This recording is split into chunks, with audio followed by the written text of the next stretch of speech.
Happy birthday, Church of the Anastasis. Happy birthday, Church of the Resurrection. Happy birthday, Church of the Holy Sepulchre. It's a special day today. It's September 14. And now the world, all over the world, we are celebrating, all of the Catholic world, we are celebrating a very special day, the Feast of the Cross. But guess what? It's not in Jerusalem. In Jerusalem, we are celebrating something else. And that video will try to answer so many questions that you ask me, and I will try to answer all of them. Then let's start with that. The cross was found, but there are so many legends around it.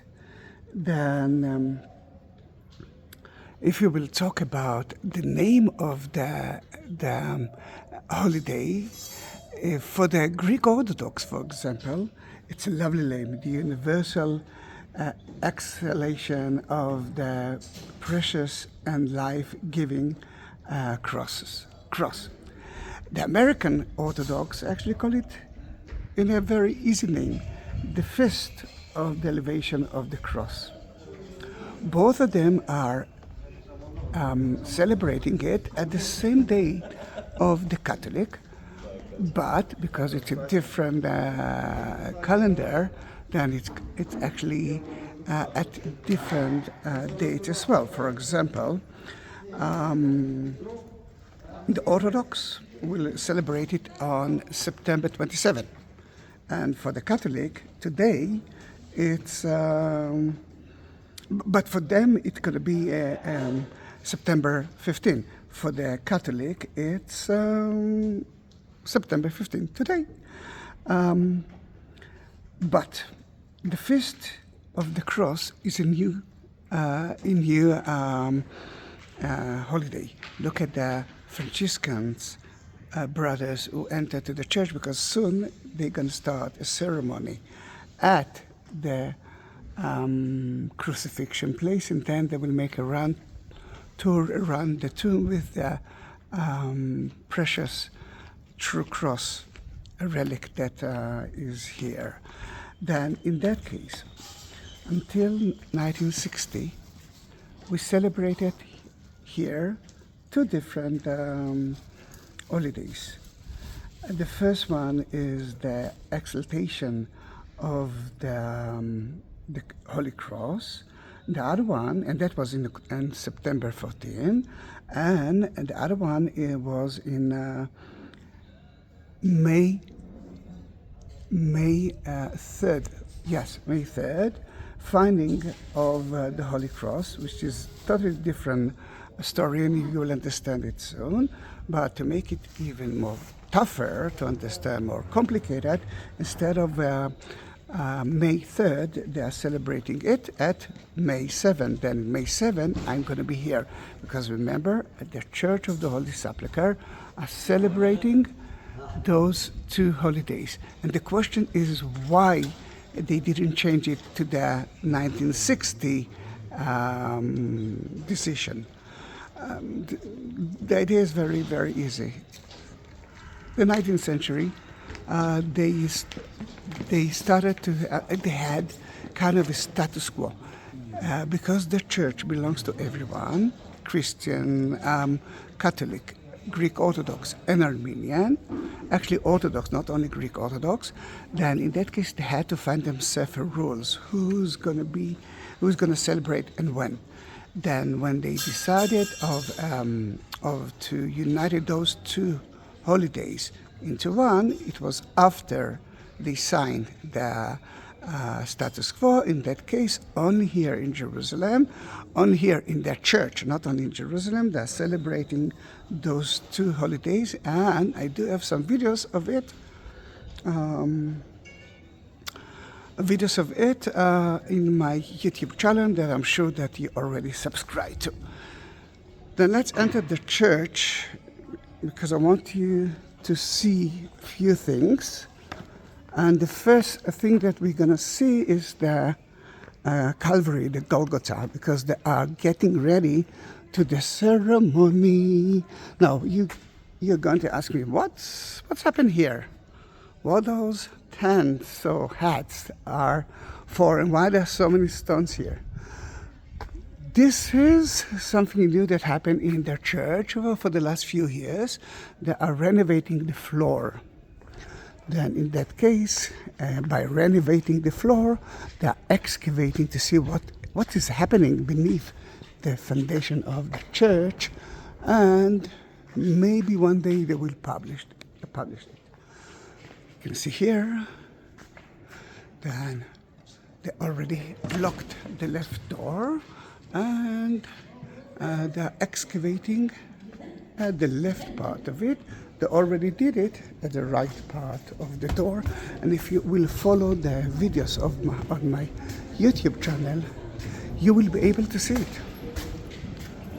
If you remember my videos, when you entered the church, you could see the anointing stone, and from there you could reach the tomb of Jesus. But now we have to make a run tour. Then let me climb up to the Golgotha to show you the preparation.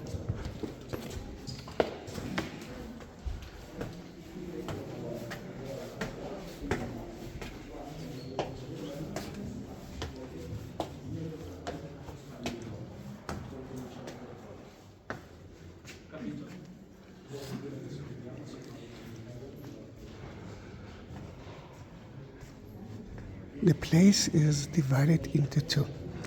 This is the Greek Orthodox part, and this is the Catholic one. The ceremony is a Catholic ceremony, then it will be only at the Catholic part. If I will be able to do that, I will be here for you as well. That is where they're going to put the relic of the Holy Cross. And this is so beautiful. Let's go back to the end of the 4th century, around 380, and let's talk about Igeria. But before that, that is where they nailed Jesus to the cross. And this is the Pietà, that is where Mary held the body of her son after he died. And this is the crucifixion place, as you know already, belongs to the Greek Orthodox.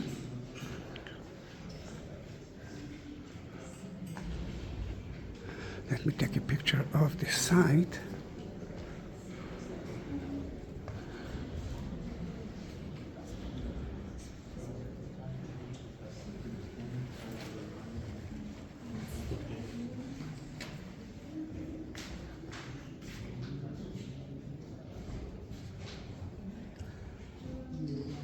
Then Igeria, 380, Igeria, which was a pilgrimage woman, came to Jerusalem and visited the church. She talked about the importance of the holiday.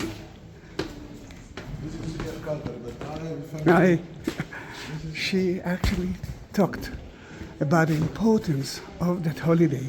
And this is amazing, because what she actually mentioned is that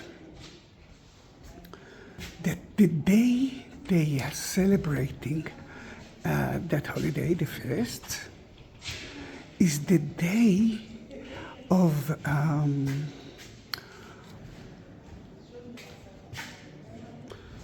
the dedication of the temple of King Solomon. Then in that case, King Solomon, and that's every Jew knows, built and opened the temple for the Jews around September, October, which is the New Year, around the New Year. And this is important because there is a connection between the church and the temple. You can see that they started to organize themselves for the ceremony. They studying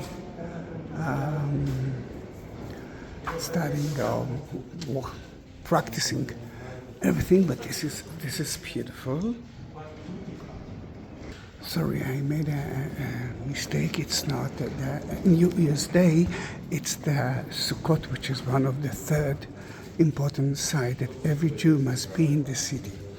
Then, in that case, what she mentioned, and this is the amazing idea, is that that holiday, that feast, was the third important holiday for the Christians at the 4th century. I will repeat it again. The first important holiday was Easter. The second one was the birth of Jesus, that at that time it wasn't at December 25th. Only the 6th century they started to celebrate Christmas. Then in that case, that holiday of the Feast of the Cross was such an important one. It was equal to the other two. Can you imagine it?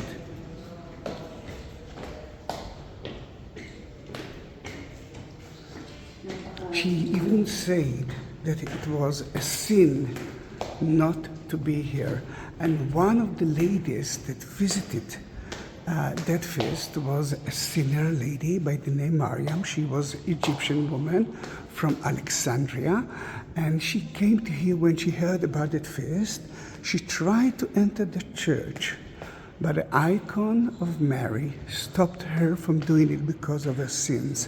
And she swore that if Mary will let her enter the ceremony, she will change her habits, and that's what she did. And this is the story of Mary the Egyptian. Beautiful, beautiful story. Then in that case, that's how it was important. But if you will make the story short, they started to celebrate the church. I mean, the day that they opened the church and celebrate the birthday of the nativity of the church was at 335 AD. And guess what? September 14. When we checked September 14 of that year, we realized that that was Yom Kippur, the Day of Atonement of the Jews here. And that is amazing, because I think what the church wanted to, or at least the Christians wanted to tell the others, we are the new Jews, we are the new Israelite. Old Jerusalem, New Jerusalem. To make the story even more stronger, 14th of September, it's the day of Jupiter from Rome. The Day of Atonement / Jews and pagans, Rome. Then in that case, that holiday replaced those two holidays. Amazing, isn't it? I'm now walking down to the chapel of St. Helena. We are leaving the Armenian Chapel, and one thing that I want to tell you about the Armenian, they were the first Christians as a nation that convert themselves into Christianity. And you can see here a mosaic floor of some of the cities that have been destroyed by the genocide of the Armenians by the Turkish of today. It was the Ottomans. And what I want you to remember, and we will talk about it, is of Heraclius that brings back the true cross to the church. As you can see, it was September 14, 629. But we will talk about it soon.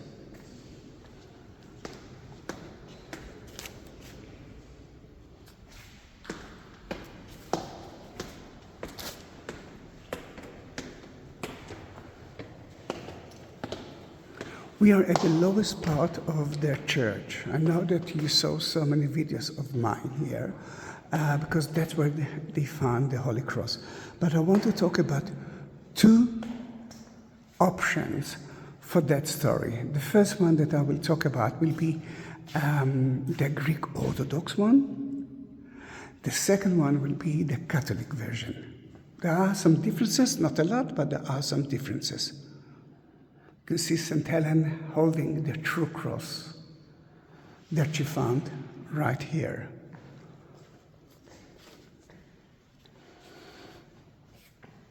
Now, until now, I didn't mention St. Helen, because from the first century we do have some evidence of finding the cross, or even celebrating the true cross, but I didn't mention St. Helen. The first one who actually mentioned St. Helen as the one that found the cross were two historians at the 5th century. One of them was Socrates, I will never forget that name. And the other one is Sozomenus. I hope that I didn't destroy his name. Then the story tells us that when St. Helen came, she destroyed the pagan temple that used to be a Roman temple here. And she looked for the three crosses, cleaned the floor, and she found the three crosses right here. According to the Armenians and the Catholic, she was standing right there in that balcony when she found the true cross.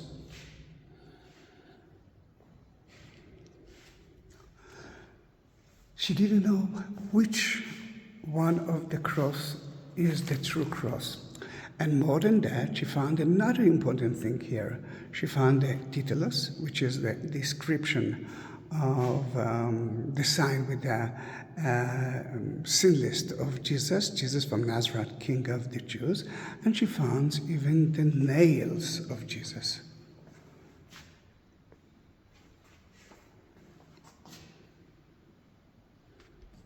Macarius, which was the Bishop of Jerusalem, looked for someone who could touch or be able to touch the cross, and miraculously something good will happen to him. And he found a woman, a sick woman. The first two crosses that touched her, as you can understand, nothing happened. The third cross cured the woman. And St. Helen divided that cross into three. One part she left here. The other part she took to Constantinople. And the reason she did it is because the Caesar himself, remember she was only the mother of the Caesar, Constantine, believed that it will be safer in Constantinople, and at that time he was totally right. Another part was taken to Rome.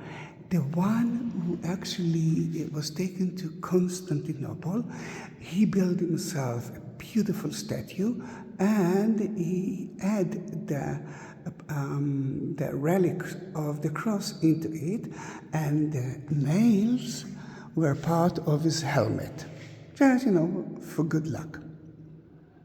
It's a beautiful story, isn't it? That cross was stolen by the Persians that came to Jerusalem in 614. Now, I'm not going into the story if they stole the true cross, because I think that they didn't. What they stole is the beautiful cross that was on top of the Calvary that you already saw, that, as we know, was was with gold and a lot of precious stones. But it doesn't matter, because as you already know, Heraclius, the Caesar, took that cross from the Persians and brought it back. Then let's continue, let's climb up, and let me now see Heraclius. But what is important to understand, that until then, the celebration of the Church of the Anastasis and the Feast of the Cross was only here, in the church, unique to that church, and that was true until the 7th century. You can understand why the ceremony of today, or later on the ceremony of the Greek Orthodox, is quite an important event in that church. And let me tell you that Igeria mentioned that holiday was for 8 days. 8 days! Can you imagine it? You can hear the bells of the church. I hope that you can hear it. Then soon you can see soon the ceremony will begin. The Catholic ceremony will begin. At the 7th century, Constantinople asked to get the true cross that was here to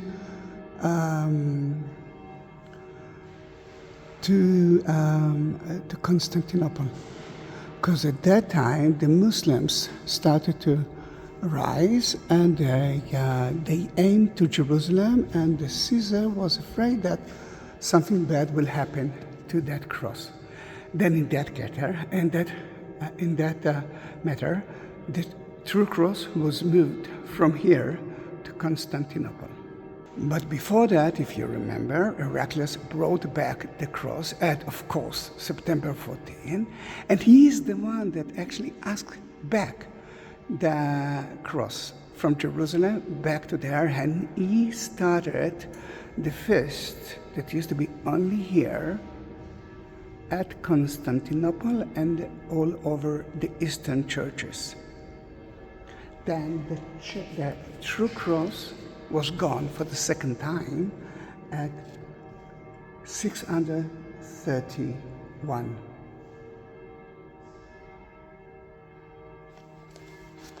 And this is one of the questions that everyone asks me. At what time the true cross disappeared from Jerusalem forever? Now you know exactly. Now, everything that I told you is about the Eastern churches, but we are celebrating today a Catholic story. But the story of it is, I think it's very important to understand it from A to Z. Everything that I told you about the ceremony, the 7 days, the liturgy, was true for the Eastern churches. The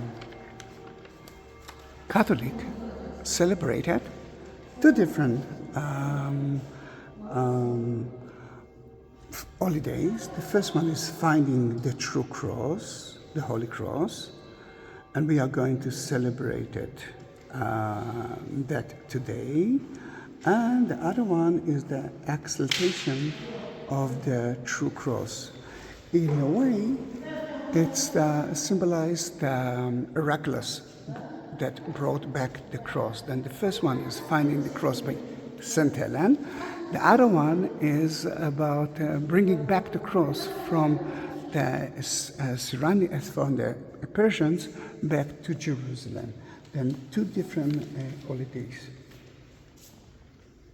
We are going back to the chapel of the cross, but now we are going to talk about the story according to the Catholic, which is a very similar story, but a little bit different.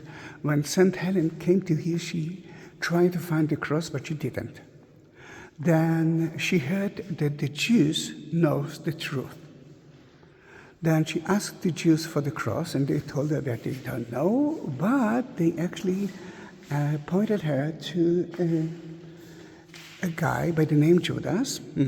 Judas, remind you something? And Judas,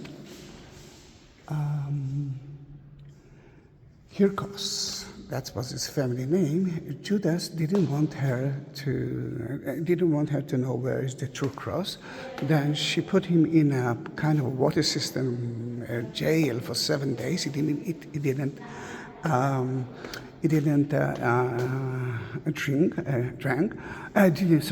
drink. And after the 7 days, he actually surrendered, and he told her where is the cross. They dug at the place that he told her, and we are going back to the same place, and that's where she found the 3 crosses.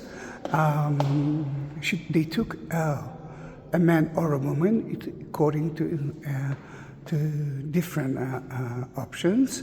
That actually died, and he was resurrected by the true cross. When Judas saw it, he converted himself into Christianity, and he became the Bishop of Jerusalem. Now, it's not so different, but it is different than what you can see here, that used to be a quarry from the time of King Herod, that tells us that was not less than outside the city. And we know that Jesus was crucified outside the city. A quarry is always outside the city. Think about a quarry in your place, outside the city. And then they use it as a water system. You can see the bucket hole right there. In this feast today, they're not going to celebrate it here. They're going to celebrate it at the Calvary and then next to the tomb of Jesus. At the second feast that only here, they're still celebrating in May 7, the main ceremony will be here, next to the cross, and sadly, although I wanted to enter, I cannot do that. It's such a small place. Now you know a little bit of the story or the differences between it. I hope that you can understand everything, because I tried to do that as easy as I could, but I must say that it took me years to understand that story as well, or the differences. One last thing that I will talk about is the date of the Catholic feast and the date of that feast.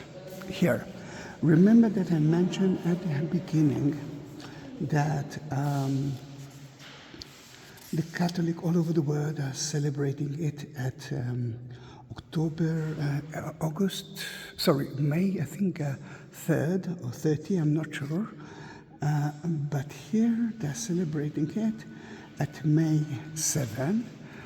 And that's going to be here, and I'm going to be as close as I can. Usually I'm standing here, listening to the Mass and to the ceremony, mainly because at that day, many years ago, they saw a cross in the sky, and they were sure that was the second, or that will be the second coming of Jesus, and the Greek Orthodox are celebrating it as well.